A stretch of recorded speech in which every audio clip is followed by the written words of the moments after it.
Ya, assalamualaikum warahmatullahi wabarakatuh. Jadi saya perwakilan dari kelompok yang nantinya akan presentasi, yaitu kelompok yang pertama.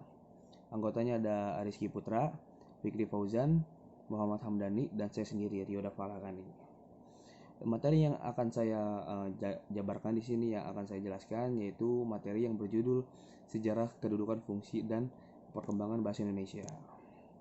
Nah, kita masuk nih di slide yang pertama. Di slide yang pertama itu ada pembahasan. Oke.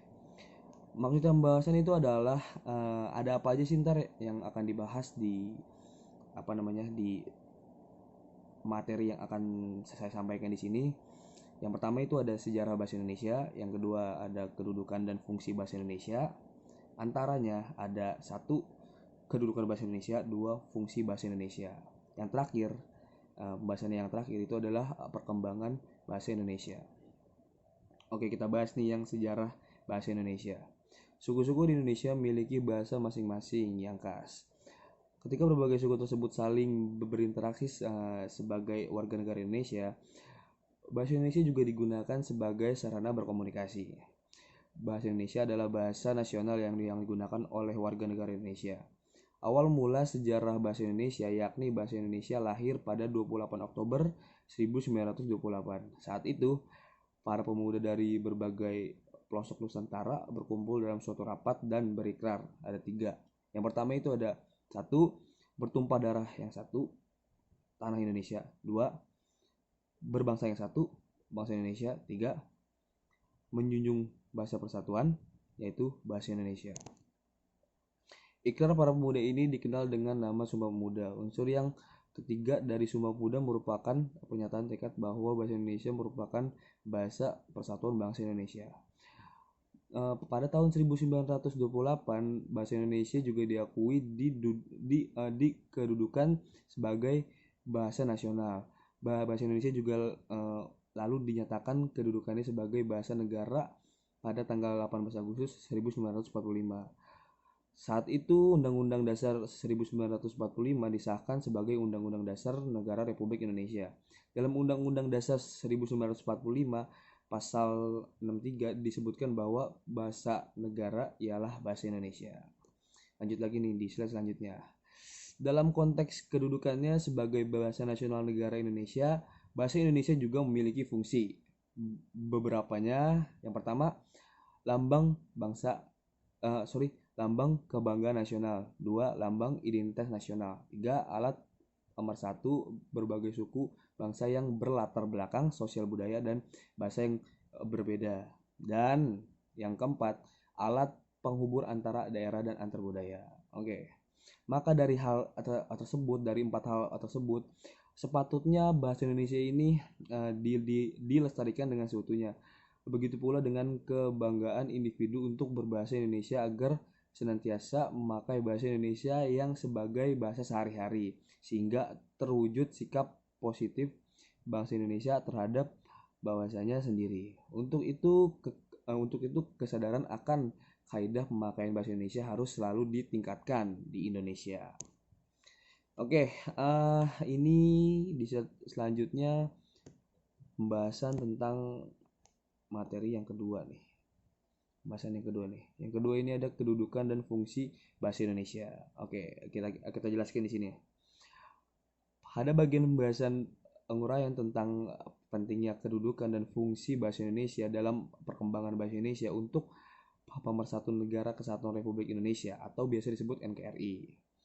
Salah duanya yaitu kedudukan bahasa Indonesia. Bahasa Indonesia mempunyai kedudukan yang sangat penting seperti tercantum pada Ikrar Ketiga Sumpah Pemuda di tahun 1928 yang berbunyi, kami putra-putri Indonesia mewujudkan bahasa persatuan yaitu bahasa Indonesia. Ini berarti bahwa bahasa Indonesia berkedudukan sebagai bahasa nasional. Kedudukannya berada di atas bahasa-bahasa daerah. Nah, ini poin yang kedua yaitu fungsi bahasa Indonesia. Di dalam kedudukannya, bahasa Indonesia berfungsi sebagai satu, lambang kebanggaan nasional. Dua, lambang identitas nasional. Tiga, alat penghubung antar warga, antar daerah, antar budaya. Yang keempat, bahasa yang digunakan untuk mempersatukan berbagai macam suku bangsa dengan antar belakang sosial, budaya, dan bahasanya masing-masing ke dalam kesatuan bangsa Indonesia. Akhirnya akhirnya di dalam kedudukannya sebagai bahasa negara, bahasa Indonesia juga berfungsi sebagai alat pengembangan budaya nasional, ilmu pengetahuan, dan teknologi. Di dalam hubungan ini, bahasa Indonesia adalah salah satu alat yang memungkinkan kita membina dan mengembangkan kebudayaan nasional sedemikian rupa sehingga ia memiliki ciri-ciri dan identitas sendiri yang membedakannya dan membudayakannya daerah.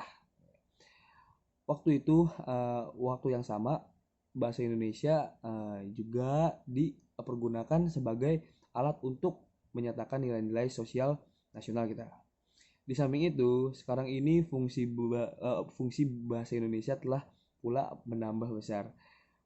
Bahasa Indonesia juga berfungsi sebagai bahasa media massa cetak dan elektronik, baik visual, audio maupun audiovisual harus memakai bahasa Indonesia. Media massa menjadi tumpuan kita dalam memperluas bahasa Indonesia seperti secara baik dan benar. Di dalam kedudukannya sebagai sumber pemerkaya bahasa daerah berperan sangat penting. Lanjut lagi nih di pembahasan yang terakhir, yaitu perkembangan bahasa Indonesia. Bahasa Indonesia tumbuh dan berkembang dari bahasa Melayu yang sejak dulu sudah dipakai sebagai bahasa perantara, bukan saja di Kepulauan Nusantara, melainkan juga hampir di seluruh Asia Tenggara. Bertahun-tahun yang sangat penting yang mengandung arti sejarah dalam perkembangan bahasa Melayu dan bahasa Indonesia dapat diperinci sebagai berikut. Nah, yang pertama itu salah satunya pada tahun 1901 disusun ejaan resmi bahasa Melayu oleh Van op Homhuijen dan dimuat dalam Kitab Logat Melayu. Yang kedua juga